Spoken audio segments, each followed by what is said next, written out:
बहुत देर से हमारे देश में मेरे खिलाफ चल रहा है कि टिकटें ब्लैक हो रही हैं, दिलजीत की टिकटें ब्लैक हो रही हैं। तो भाई मेरा कसूर थोड़ी है टिकटें ब्लैक हो रही हैं।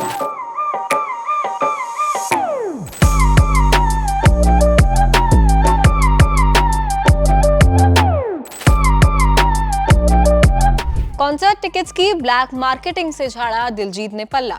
इंदौर के कॉन्सर्ट में बोले दिलजीत, अगर पाजी आप 10 रुपए की टिकट ले लो और उसमें 100 की बेच दो तो कलाकार का क्या कसूर है। दिलजीत दोसांझ ने जब से अपना दिल्यूमिनाटी टूर शुरू किया है तब से उन पर आए दिन कुछ ना कुछ इल्जाम लगते ही रहते हैं।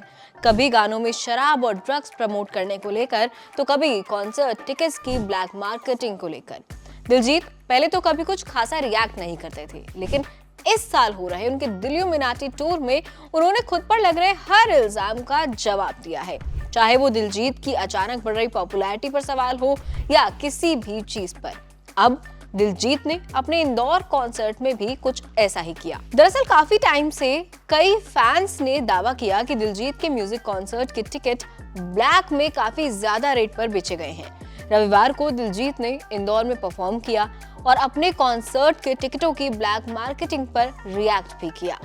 कॉन्सर्ट की ब्लैक टिकट्स पर रिएक्ट करते हुए दिलजीत दोसांझ ने कहा, लंबे समय से हमारे देश में लोग इस बात से मुझसे नाराज हैं कि मेरे कॉन्सर्ट के टिकट ब्लैक में बेचे जा रहे हैं, पर ये मेरी गलती नहीं है कि टिकट ब्लैक में बेचे जा रहे हैं। अगर आप 10 रुपए का टिकट खरीद कर इसे 100 रुपए में बेचते हैं तो इसमें एक आर्टिस्ट भला क्या कर सकता है, उसकी क्या गलती है। बहुत देर से हमारे देश में मेरे खिलाफ चल रहा है कि टिकटें ब्लैक हो रही हैं, दिलजीत की टिकटें ब्लैक हो रही हैं।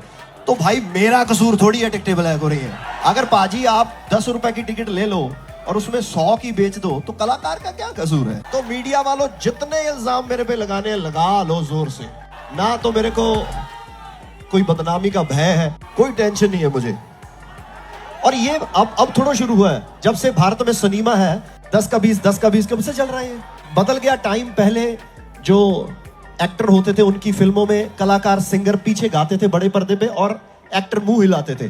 अब गाने वाले आगे आ गए, बस इतनी ही बात हुई है, इतनी ही बात हुई, यही चेंज हुआ है। नहीं तो 10 का 20 तो बड़ी देर से चल रहा है। पहले बाहर के कलाकार आते थे, उनकी टिकटें ब्लैक होती थी लाखों में।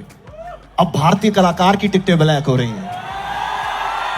इसी को तो कहते हैं वोकल फॉर लोकल है। आगे दिलजीत ने कहा, मुझे राहत इंदौरी की कविता याद आती है और ये कविता सुनाते हुए दिलजीत बोले, मेरे हुजरे में नहीं और कहीं पर रख दो, आसमां लाए हो ले आओ जमीन पर रख दो। अब कहाँ ढूंढने जाओगे हमारे कातिल, आप तो कत्ल का इल्जाम हम ही पर रख दो। उन्होंने आगे कहा, ये कोई नई बात नहीं है, भारत में सिनेमा के समय से ही टिकटों की ब्लैक मार्केटिंग होती आ रही है, बस चीजें बदल गई हैं। तो मीडिया वालों जितना चाहे मुझे दोष दो, मुझे बदनामी का कोई डर नहीं है, मुझे कोई टेंशन नहीं है। दिलजीत के कॉन्सर्ट्स पर उठ रहे इस तरीके के सवाल पर आप क्या सोचते हैं, कमेंट करके फटाफट बताइए।